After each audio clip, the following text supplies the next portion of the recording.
Lo primero que quiero decirlo es que la fe es para mentes superiores. ¿Y por qué digo esto? Porque hace años se creía que la fe era para los ignorantes, para gente sencilla, para gente pobre, para gente que no tenía más en qué creer. Entonces se consideraba que la gente devota, la gente, incluso en el término, la gente muy religiosa, muy metida con las cosas de Dios, es que era gente ignorante, gente pobrecita, gente que no tenía los conocimientos científicos, los conocimientos técnicos, porque se entendía, hubo una época donde se entendía que la gente que creía más en Dios eran los que no estaban preparados académicamente. Y llegó un momento que hubo una brecha grandísima entre los que tenían carrera universitaria o que tenían empresas y la gente de abajo. Y hubo una brecha en que estos creen en Dios, la fe es para los pobres y la inteligencia es para los ricos. Pero a través de los tiempos, y hoy la brecha ya no existe. Hoy esa brecha se rompió porque se entiende bíblicamente que la fe es para mentes superiores. Yo conozco personas, gentes que tienen incluso maestrías en finanzas y que están quebrados económicamente. Conozco doctores drogadictos. Conozco consejeros matrimoniales que mientras daban consejos a otros estaban divorciando, incluso terminaron por divorciarse. Y entonces uno dice, ¿y qué pasó entonces? ¿Qué pasó con esas mentes fuertes, académicas? Al final todos estos, los que mencioné porque son casos reales, terminaron acercándose a Dios. El médico se acercó a Dios.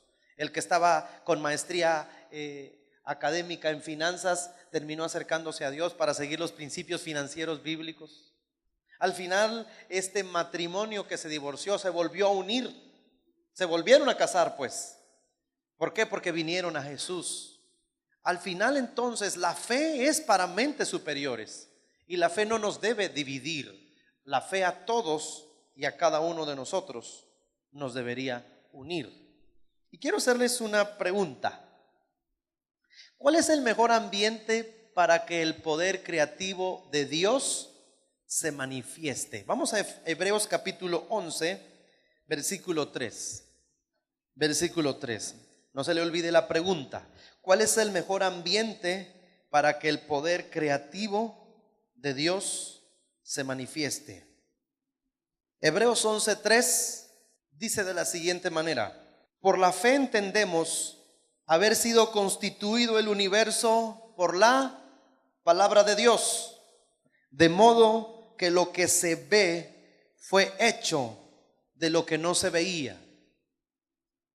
Según este texto, vuelvo a hacer la pregunta: ¿cuál es el mejor ambiente para que el poder creativo de Dios se manifieste? Algunos pudieran decir, pues la fe, pastor, ahí dice por la fe, o la palabra de Dios. El mejor ambiente para que el poder creativo de Dios se manifieste es la nada. Porque en la nada se encuentra el terreno creativo de Dios. Dios es experto en hacer de la nada algo, pues Dios creó el universo cuando no había nada.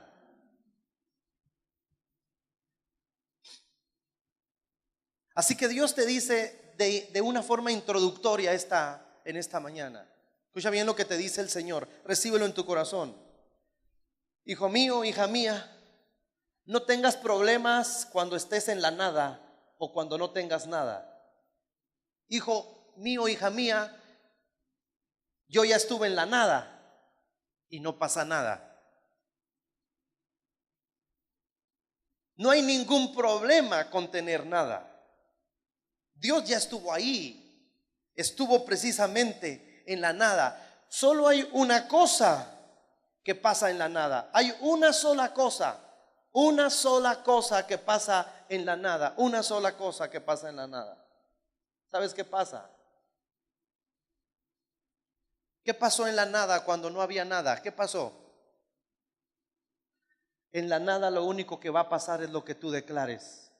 Porque en la nada Dios declaró: sea la luz, sepárense las aguas de las aguas. Dijo Dios que haya hierba, que se produzcan animales. En la nada solo puede suceder lo que tú declares. Entonces tenemos un problema. El problema no es la nada. El problema es lo que creemos y lo que declaramos en la nada. Porque lo que va a ocurrir cuando no hay nada es lo que nosotros decimos. Usted se imagina una persona que no tiene nada, una familia que no tiene nada, y agregado a eso la declaración de sus palabras o de su creencia es: nacimos pobres, esta es la vida que nos tocó vivir, pues ni modo, yo creo que la voluntad de Dios es que estemos quebrados, pues algo malo hicimos nosotros y yo sé que me merezco todo esto. Todas esas, si de por sí ya no tiene nada, lo poquito que tiene se le va a quitar. No estoy hablando de hablar frases positivas. Estoy hablando de creerle a Dios en medio de la nada y comprender que nuestro Dios es experto en hacer y producir cosas, aun cuando los diagnósticos, cuando las temporadas y cuando la lógica humana o científica ha dicho no hay nada que se puede hacer. Entonces Dios dice: ya no puede hacer nada, me permite, sigo yo. Por supuesto que se puede. Y cuando Dios interviene, entonces en la nada produce cosas poderosas y extraordinarias. Hay algo que Dios puso en nosotros, que no existe en ninguna creación, excepto en nosotros como creación. Cuando la Biblia dice: hagamos al hombre a nuestra imagen, conforme a nuestra semejanza, ahí dentro de esos dos elementos que yo he enseñado, que les dije, Dios dijo imagen, Espíritu Santo, semejanza, frutos o el carácter de Dios. Pero dentro de eso hay algo poderoso.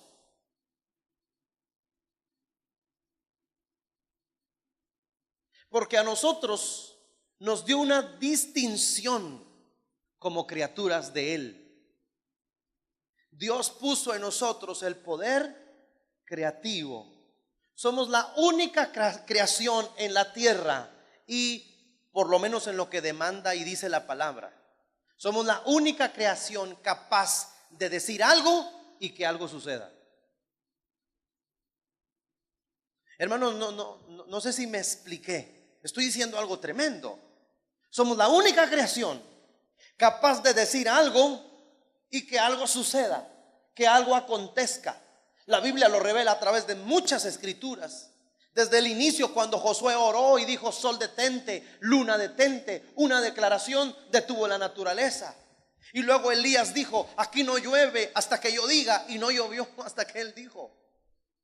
Y entre muchas otras declaraciones que vemos portentosas en la palabra, viene Jesús, prepara a sus discípulos para iniciar la iglesia y les revela a sus discípulos cuando Él le dijo a la higuera: sécate, y se secó la higuera. Y le habló a los vientos y al mar, y los vientos y el mar cesaron, se tranquilizaron. Y Jesús les dijo: si tuvieran fe como un grano de mostaza, le dirían, así dijo. No dijo creerían, dijo, le dirían a esa montaña: muévete de acá para allá, y la montaña, ¿qué va a pasar? Somos la única creación con un poder creativo en nuestra boca.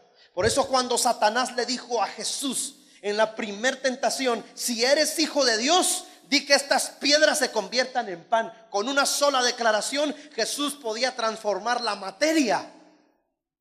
Porque los hijos de Dios, no porque nos creamos poderosos, sino porque por naturaleza Dios puso su creatividad o su poder creativo en nosotros, pero más que en nuestras manos, en nuestra boca. Así que no te preocupes cuando no tengas dinero. Preocúpate cuando se te acaben las palabras de poder para crearlo de nuevo. No te preocupes si te quedas sin seguro médico o desempleado. Preocúpate cuando no tengas palabras de poder y de fe para declarar cosas en el nombre de Jesús y que aparezca de lo invisible viene a ser visible. Porque nosotros declaramos las cosas que no son como si fuesen. Y aquí viene una situación. Miren, quiero presentarles esta idea. Goliat le decía al pueblo: denme un hombre para que pelee con él. Pero además blasfemaba en contra. O sea, cuando dice que blasfemaba, era decir, son un montón de gallinas, cobardes, me tienen miedo, no tienen pantalones, no, que muy pueblo de Dios, no sirven para nada, solo por decir algunos aspectos. Y aquel pueblo, dice la Biblia, que estaba amedrentado o atemorizado junto con su líder, el rey. Cuando David escucha eso, le da mucho coraje. Ahora quiero que ustedes me acompañen a la palabra de Dios para enseñarles esta virtud de nuestra boca. Primer libro de Samuel, capítulo 17, versículo 42. Y cuando el filisteo miró y vio a David, le tuvo como en poco, porque era muchacho y rubio y de hermoso parecer. Ya casi no habemos gente así, ¿verdad? Y dijo el filisteo a David, fíjense lo que le dijo, diga conmigo, y le dijo, ¿soy yo perro para que vengas a mí con palos? Dice, y maldijo a David por sus dioses. Todo lo que está haciendo Goliat es hablar y maldecir y decir cosas. Está hablando y hablando. Dijo luego el filisteo a David, le profetizó. Escucha bien, porque no, esto es real. Además de maldecirlo, le dijo lo que le iba a pasar. Le dice, ven a mí y daré tu carne a las aves del cielo y a las bestias del campo. Esas son las declaraciones. Desde que lo vio lo menospreció. Primero lo menospreció, lo tuvo en poco. Luego le dice, ¿a poco tú crees que yo soy un perro para que vengas con piedras y palos? ¿Crees que me vas a ganar con eso? Y después maldijo a los dioses pensando que eran dioses. Maldijo al Dios de David. Y después de maldecir al Dios de David, de menospreciarle, después le leyó el futuro. Según él le dijo, y le voy a dar tu carne a las aves del cielo y te va a ir, pero ese era el poder de la palabra de Satanás. Pero ¿saben qué hizo David? Lo que todos tenemos que hacer como hijas o hijos de Dios. Lo contradijo. Vea lo que dice el 45. Entonces dijo David al filisteo, tú vienes a mí con espada y lanza jabalina. O sea, tú vienes bien armado.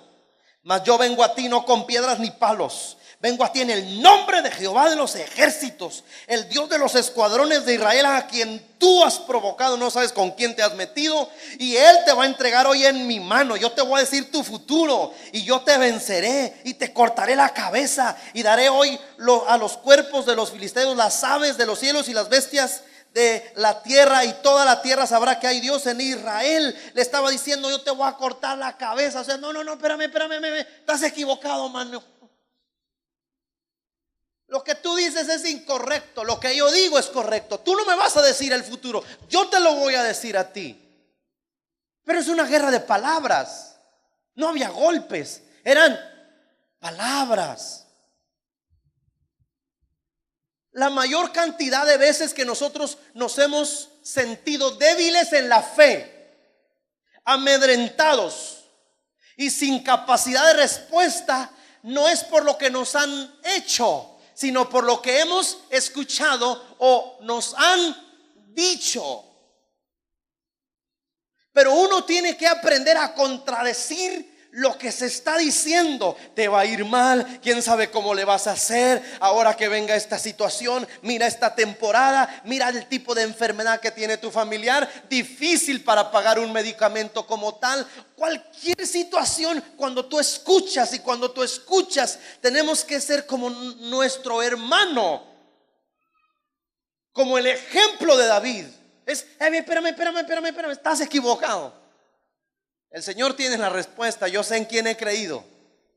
Yo sé quién es mi Señor. Todo lo puedo en Cristo que me fortalece. Al enemigo siempre se le contradice.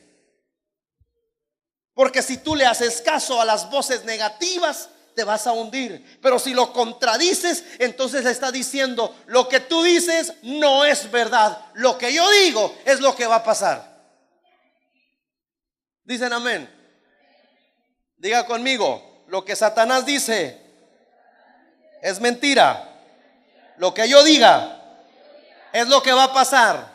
en mi familia, en mi vida, en mi casa y en toda mi iglesia. Amén. Gloria a Dios. La fe necesita dos cosas entonces para dar a luz. Necesita la nada y una boca. Que crea lo que va a pasar y a esa nada la va a convertir ¿en qué? Así que no se preocupe, hermano, si usted se queda sin nada. Preocúpese si se queda sin voz, sin palabras. Vaya conmigo a la palabra de Dios.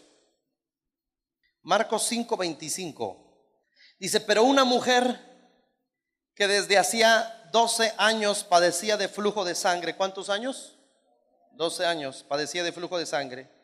Y había sufrido mucho de muchos médicos y gastado todo lo que tenía y nada había aprovechado. Antes le iba peor. Cuando oyó hablar de Jesús, vino por detrás entre la multitud y tocó su manto, porque decía, si tocare tan solamente su manto, seré salva. Yo quiero que usted piense esto. Una mujer, para pagar un seguro en aquel tiempo era muy caro. Y esta mujer durante 12 años tuvo dinero para estar en médicos particulares. Ella pagaba, me imagino el primer año tal vez le dieron esperanza, segundo año seguía pagando, seguía pagando, seguía pagando. Tenía recursos, era una mujer de dinero, pudiente.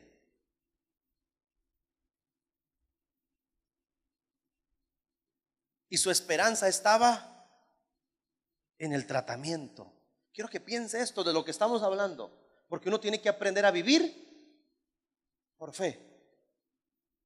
Tenía dinero, por eso no podía tener un milagro.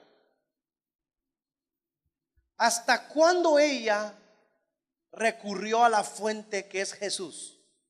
Dice literalmente, cuando lo hubo gastado todo, en automático se quedó. Y la nada es el mejor terreno para que haya un milagro. No sé si me estoy explicando. ¿Saben por qué muchos de nosotros no avanzamos? Porque seguimos confiando en ese nuestro empleo pequeño, con ese mini sueldo. Confiamos en ese pequeño recurso, en esa pequeña fuente de ingresos. Y no estoy diciendo, hermanos, salgamos de aquí, quedémonos sin nada. No, que no dependamos de ese recurso.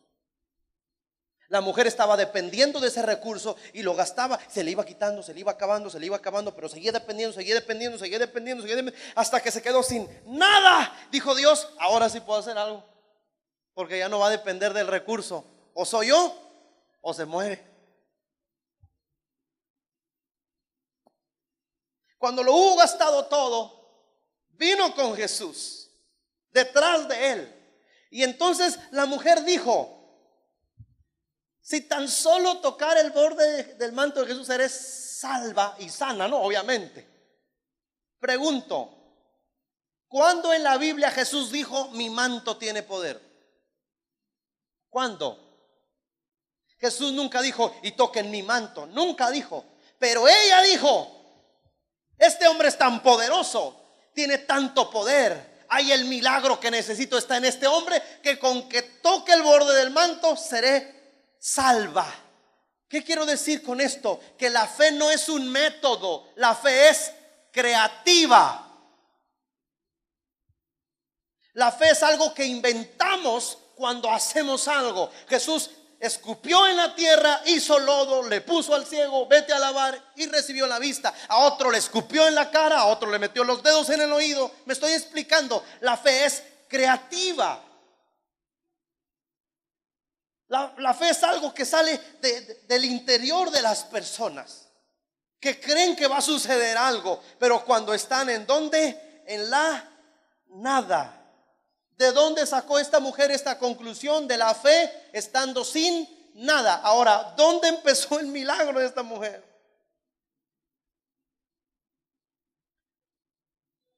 ¿Con cuánto dinero se quedó la mujer?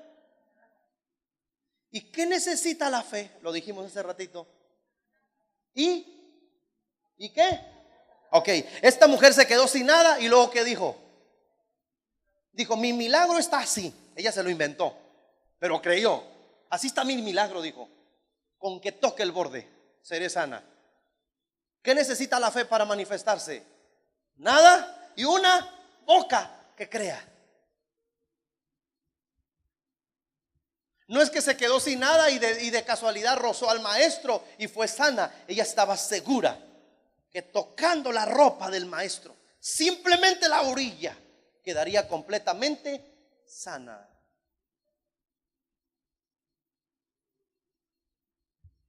No se preocupe si se queda sin nada.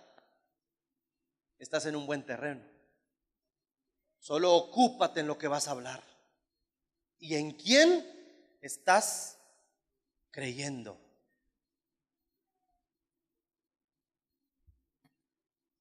Los milagros de Dios, los milagros de nuestro Padre no ocurren cuando nosotros creemos en nuestros recursos. Los milagros ocurren cuando, aunque tenemos recursos, aunque tenemos trabajo, aunque tenemos empresa, no dependemos de eso. Lo tenemos, pero no dependemos de eso. Solo es una bendición que disfrutamos, voy a repetir, pero no dependemos de eso. Porque hay tres elementos, bueno, dos elementos y el más importante, el tercero, que la gente confunde. Es que la gente necesita creer en Dios. Bueno, creer en Dios, la Biblia dice que los demonios creen y tiemblan. Así que creer en Dios no te va a salvar.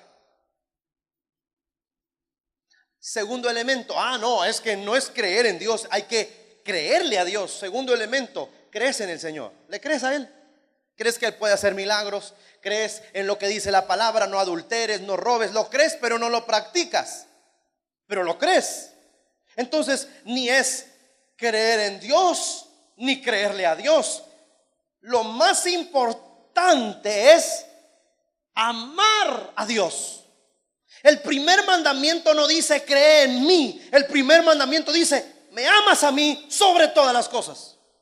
Porque amar a Dios implica una relación y una dependencia. Porque uno lo que ama le pasa mucho tiempo ahí, le dedica horas. A lo que ama uno le dedica creatividad. A lo que ama uno quiere estar ahí pegado. Dios no quiere gente que crea ni le crea, quiere gente que le ame.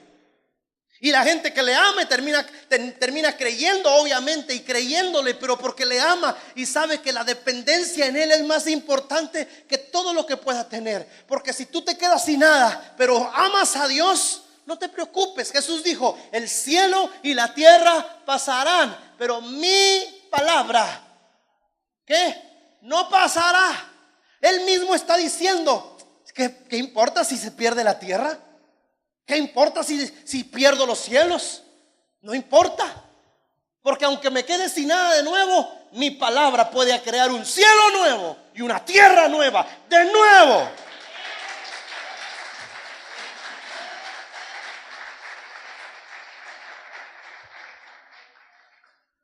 Necesitamos empezar a tener una coherencia con la boca, con lo que decimos. Por eso los hijos de Dios tenemos que aprender a vivir por fe, andar por vista. Vaya conmigo a Segunda de Reyes 4.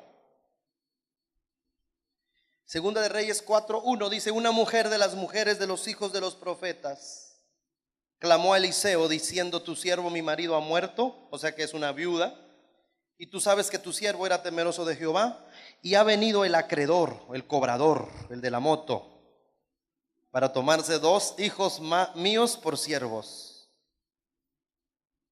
Eliseo le dijo: ¿qué te haré yo?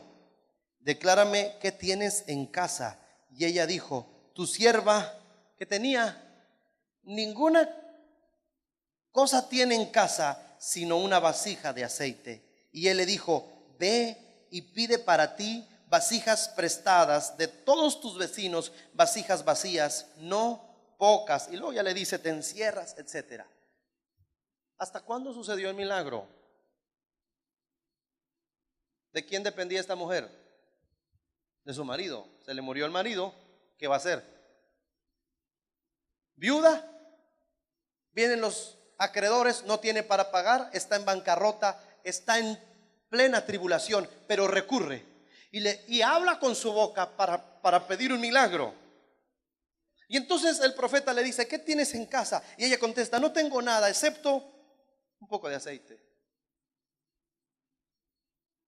El aceite, ¿qué representa en la Biblia? Algunos elementos, algunos conceptos. Dentro de los elementos básicos del aceite representa la unción, la presencia del Espíritu Santo. Y donde hay unción puede pasar cualquier cosa. Solo tengo un poco de aceite. Y le dijo: busca vasijas en los vecinos, no pocas, les dijo.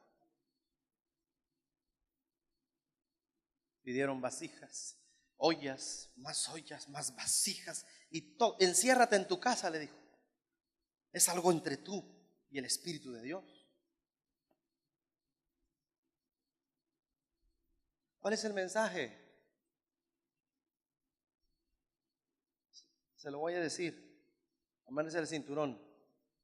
Tienes un problema financiero en tu casa. Cuando dice enciérrate en tu casa, le está diciendo: deja de salir a pedir prestado. Deja de andarle pidiendo a tu papá que te preste 200 y luego al amigo, pues como ya le pediste, le pides 300 a este. Oye, mi amor, ¿qué va? Pues ve a la casa de empeño y empeña esto. Enciérrate. ¿Tienes deudas? ¿Tienes problemas? Bueno, solo con que tengas una llama de esperanza, de fe que Dios todo lo puede, enciérrate en tu cuarto, enciérrate ahí con tus hijos, con tu familia y busquen el rostro de Dios. Y la unción que va a aparecer en ese cuarto va a ser una unción de revelación, de poder creativo, y vas a salir con el milagro en fe. El problema es que la gente tiene problemas y deudas y sigue buscando recursos donde no los va a encontrar. El recurso poderoso es cuando ya no tienes nada, pero tienes fe y tienes a un Dios todopoderoso. Prácticamente lo tienes todo.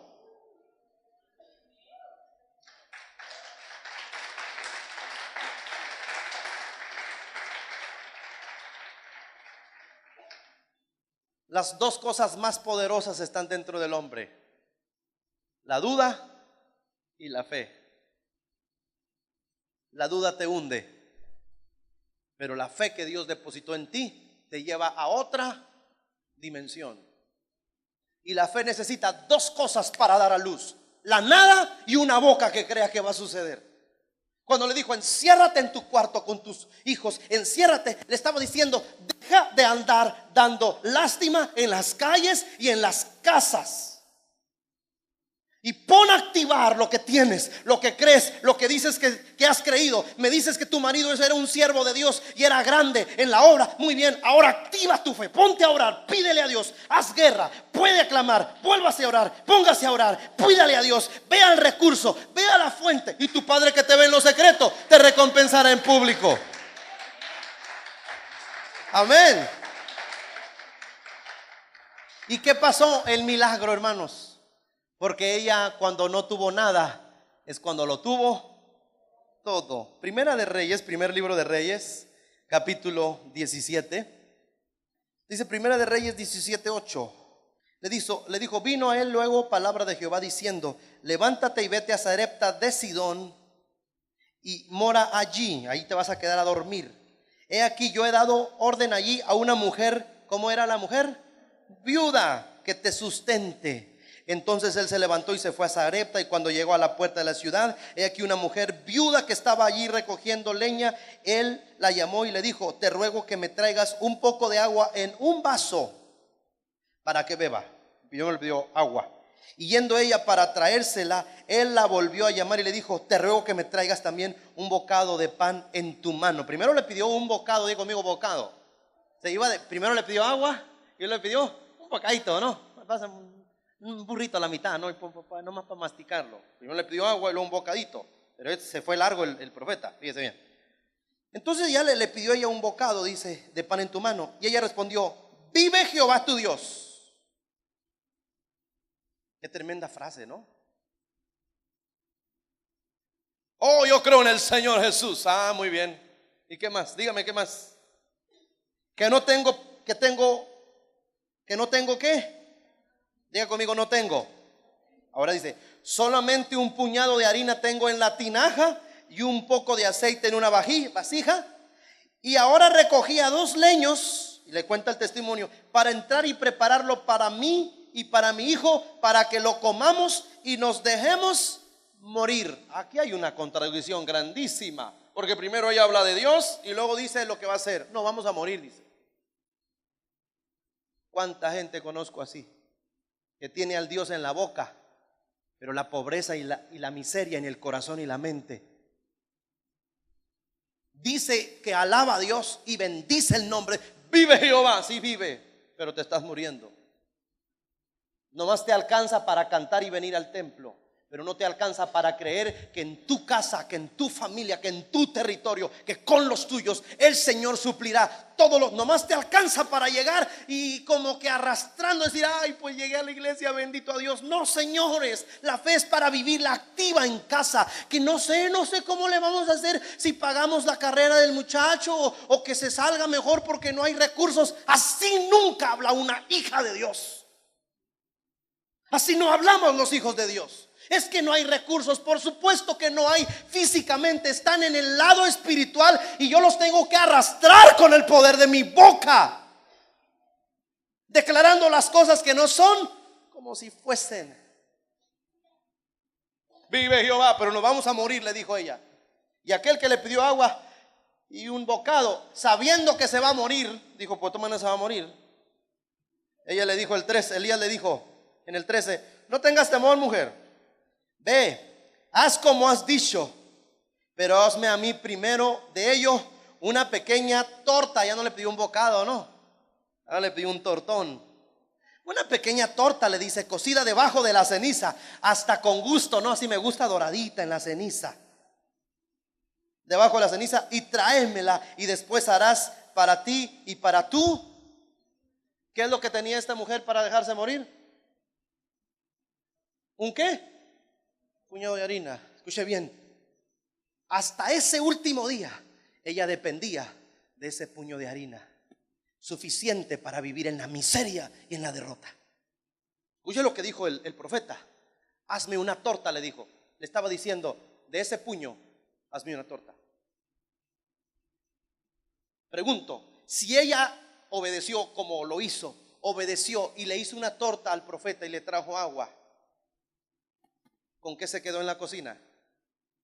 ¿Con qué? Suficiente para que Dios obrara.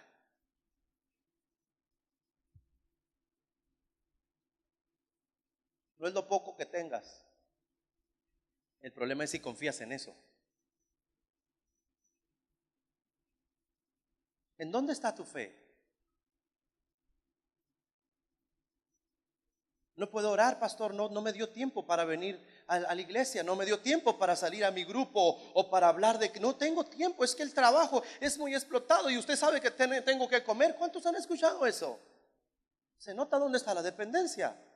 Ahora, la Biblia dice que el que no trabaje, que no coma. Nadie dice que no trabajemos. El problema es cuando tu trabajo es tu fuente. Tu fuente es Dios. Jesús dijo, no se preocupen qué van a comer, ¿o no lo dijo? Los hijos del reino buscamos primeramente el reino de Dios y todas estas cosas vienen por añadidura. ¿Sabes por qué Dios no nos puede bendecir más? Porque Él no es nuestra fuente. Tenemos un recurso, una quincena, una semana, un préstamo, algo que nos va a llegar y ya vienen los aguinaldos y Dios dice, ah, qué bueno, ya tienes quien te pague. No soy tu fuente. Gloria a Dios por los aguinaldos, por las quincenas, por las semanas, pero yo no dependo de esto. Es más, esto es para mi Señor y estos recursos que el Señor me da, pero Dios me da mucho más que esto porque yo dependo de Él. Dios quiere saber en dónde está tu dependencia, en dónde está tu fe. Porque cuando Job, ahí está el secreto de Job, se quedó sin recursos, él nunca perdió lo más importante, su fe en Dios, y nunca separó su fe y su fidelidad de Dios. Así se haya quedado enfermo, en camilla, en desahuciado, sin esperanza, él con lo poquito que podía abrir la boca porque estaba casi disecado, dijo, yo sé que mi Redentor vive y aún del polvo Él me va a levantar. Eso es fe, eso es confianza, eso es fidelidad en Dios. Necesitamos quedarnos muchas veces sin nada para que se produzca el todo de Dios. ¿Hasta cuándo el hijo pródigo regresó a su casa? Hasta que se quedó, empezó el programa de salvación para su vida. Se quedó sin nada, mendigando, y dijo: en la casa de mi padre hay abundancia. Hasta que se quedó sin recursos, declaró una palabra: yo sé que si voy con mi papá, le voy a decir que he pecado, un arrepentimiento, una restauración. Pero se quedó sin nada. Fíjense lo que dice ahí. ¿Cómo dice? ¿Quién lo podemos leer todos en voz alta? 1, 2, 3. La mayoría de los que leen la Biblia tienen serios problemas con la Biblia. ¿Por qué? Porque la Biblia está escrita en pasado mayormente. Y si nuestra fe no capta eso, entonces vemos la Biblia como un libro de historia. Por eso, ¿cuántos creen lo que pasó? Que David metió a Goliat. Yo creo. ¿Usted lo cree? Que la Biblia lo dice. ¿Cuántos creen que Noé construyó un arca y se salvaron 8 personas y los animales? Porque la Biblia. Pero la Biblia no se escribió en pasado para que creamos en lo que pasó. Ahí nos confundimos. Porque incluso si nosotros hubiéramos estado en el tiempo de Noé, que venga un viejito y diga: voy a construir un arca porque Dios me dijo que en ese tiempo no llovía, y él dijo: va a venir un diluvio. Ni siquiera lluvia dijo, diluvio. Nos vamos a ahogar todos. Así que, ¿qué hubiéramos contestado nosotros? Póngase: no, está bien, se fumó algo. Ah, sí, y David se levantó y mató a Goliat, y hasta para predicarlo está fácil. Pero ahí te hubieran temblado los pies. Hubiéramos estado con el pueblo con miedo, porque ya vivirlo es distinto. ¿Por qué se escribió la Biblia con esas historias? Dejemos de leer la Biblia en el sentido de pasado. La Biblia se escribió para que nosotros creyéramos que todo eso que sucedió puede suceder ahora y mucho mayor también. Porque la Biblia se lee proféticamente. O sea, cuando Dios dice que se abrió el mar, que cayó maná, que la viuda le recibió multiplicación en el aceite, que la otra viuda recibió bendición mientras estaba Elías. Si la Biblia menciona que el pueblo de Dios fue suplido en sus necesidades, que conquistaron tierras, que cayó fuego del cielo, si la Biblia menciona todo eso, es para que nosotros entendamos que todo lo que ya pasó proféticamente es algo que puede pasar por una razón: que el Dios de la Biblia que nosotros leemos es el mismo de ayer, de hoy y de siempre.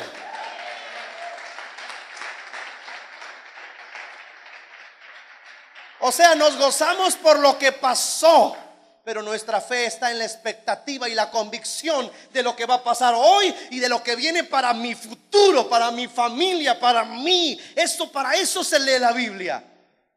Porque la Biblia dice que Jesús es el mismo de ayer, de hoy y de ¿qué? Por siempre. Vaya conmigo a Jueces. Jueces capítulo 6. Dice: los hijos de Israel hicieron lo malo ante los ojos de Jehová. De entrada ahí está porque viven en maldición, por lo que va a decir. Y Jehová los entregó en mano de Madián por 7 años.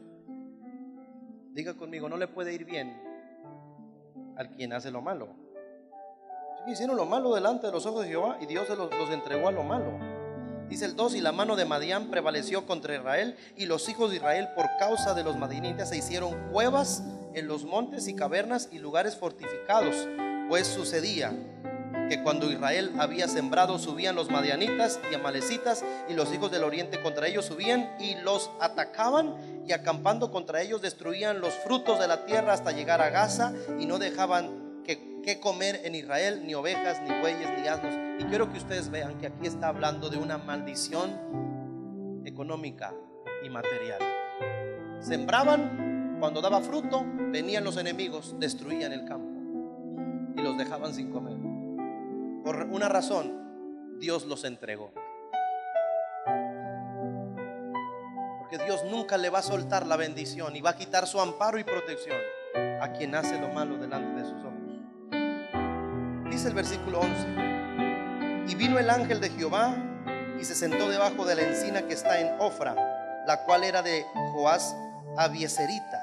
Y su hijo Gedeón estaba sacudiendo el trigo en el lagar para esconderlo de los madianitas. Y el ángel de Jehová se le apareció y le dijo: Jehová está contigo, varón esforzado y valiente. Y Gedeón le respondió: Señor mío, si Jehová está con nosotros, ¿por qué nos ha sobrevenido todo este mal? ¿Y dónde están todas sus maravillas que nuestros padres nos han contado diciendo: no nos sacó Jehová de Egipto, y ahora Jehová nos ha desamparado y nos ha entregado en mano de los madianitas? Y mirándole Jehová le dijo, Dios le está diciendo: ve con esta tu fuerza y salvarás a Israel de la mano de los madianitas. ¿No te envío yo? Entonces le respondió: ah, Señor mío, ¿con qué salvaré yo a Israel? He aquí que mi familia es pobre en Manasés y yo el menor en la casa de mi padre. Jehová le dijo: ciertamente yo estaré contigo. ¿Qué le preguntó él? ¿Con qué voy a vencer? ¿Y qué le dijo Dios? Pregunta equivocada. ¿Qué le respondió Dios? Él le dijo: ¿con qué lo voy a lograr si mi familia es pobre? Soy el menor de la casa, no tenemos nada, no la pasamos escondidos. ¿Con qué? ¿Con qué? Y Dios le responde: no, ¿con qué? Le dice: yo estaré contigo. Y es lo único que le dice. No es con qué, es con quién. Deja de confiar en tus recursos. Dejemos de confiar en los recursos que tenemos. La vida de fe no se enfrenta con qué, se enfrenta con quién.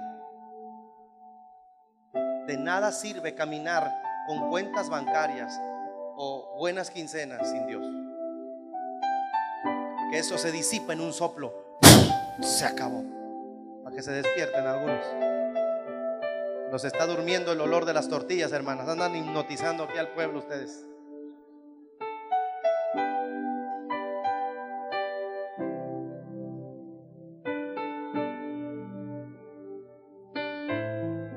¿Te preocupas porque no puedes terminar la universidad? Entonces dices: ¿con qué la voy a terminar? Y Dios te dice: pregunta equivocada. No es con qué, es con quién. Porque si Dios va contigo, Él va a suplir. Él va a abrir puertas donde el enemigo las cerró. Porque el diablo no puede maldecir lo que Dios ya bendijo. Porque los recursos que Dios tiene están relacionados a las personas que le aman a Él. No solo que creen, le aman a Él. Los hijos de Dios caminamos no por vista. Este camino es el camino de la fe. Por eso Pablo, cuando termina su ministerio, escribe en Timoteo: he peleado la buena batalla, he acabado la carrera. Esta carrera es por fe, no por recursos. Porque la fe nos va a llevar más allá donde nuestra vista natural nos puede llevar. Termino con esto. Había una tempestad. Yo me imagino a Pedro parado con miedo, agarrándose la tempestad, y volteaban a ver si el maestro hacía algo. ¿Y cómo estaba Jesús? ¿Cómo estaba? Dormido. Y ellos estaban gritando desesperados. Me imagino se meten olas, un rayo de cerca, y todo es un escándalo. Y entonces van y despiertan al maestro de su siesta. Lo despiertan. Ahora, yo les quiero preguntar, y esto es una revelación bien poderosa, con esto terminamos. Escuche bien. Si Jesús estaba dormido, pero que nada, ni ruido ni relámpago lo despierta, ¿cuántos de ustedes duermen así? ¿No? Que se olvidan de todo, que entró el ladrón pero que no hizo ruido, aunque haya quebrado ventanas. No, ni escuché nada. Sueño profundo el Señor. ¿Cómo estaba Jesús? Y está dormido en calma. Escúchame la revelación. Está en paz y está trueno, relámpago, grito. Y Pedro, Andrés, la cuerda que usted se imagina el gritar: nos vamos a morir hoy, que sea un tiburón acá, un megalonón. Ya fueron al cine, ¿no? Bueno, ¿y cómo está el maestro?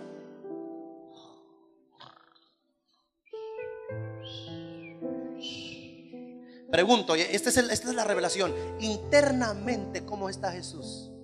En paz. ¿En qué? En calma. Entonces cuando lo despiertan, él no se despierta gritando. Es que tanto ruidajo este hombre, está moviendo la barca. Entonces Jesús dice: viento y mar, aquíétense.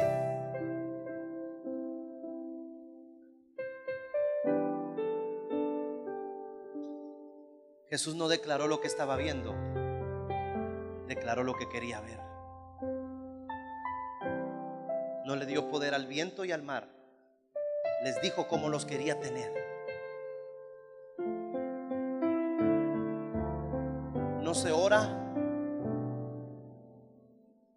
pensando en lo terrible que es el cáncer, se ora diciéndole en dónde lo queremos ver. Te quiero fuera de este cuerpo. Jesús no dijo lo que estaba viendo,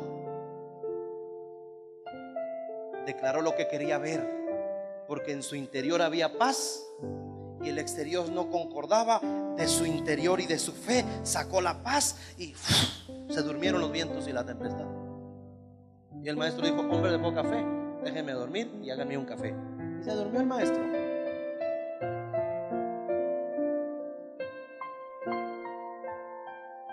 ¿Cuántas veces oramos equivocadamente? Porque no oramos con fe, oramos con desesperación.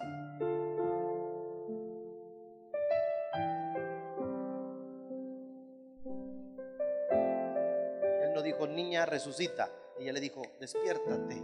La niña estaba dormida. Para él siempre estuvo dormida, para la gente siempre estuvo muerta.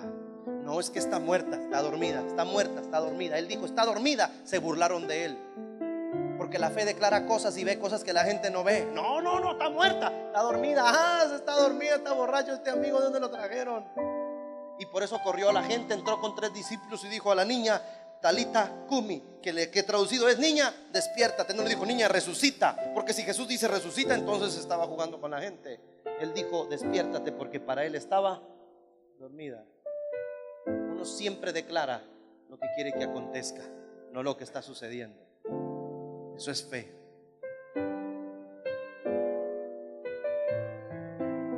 No importa si te has quedado sin nada, lo tienes todo. Porque en la nada lo único que se necesita en la fe es una boca que crea. ¿Qué no leímos? Lo que atares en la tierra y lo que desatares en la tierra será desatado en el cielo. Desatemos con nuestra boca, con obediencia a Dios. Pero los hijos de Dios vivimos por fe. Por eso somos locos.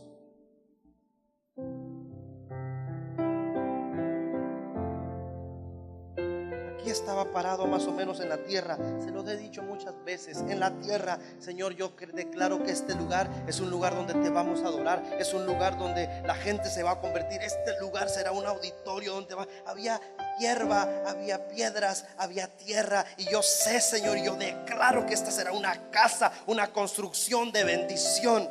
¿Lo es o no lo es? ¿Con qué recursos? No es con qué, es con quién. No es con qué. No teníamos qué, pero tenemos a quién. Deja de sentir temor por las circunstancias físicas, económicas, materiales, matrimoniales, y empieza a voltear.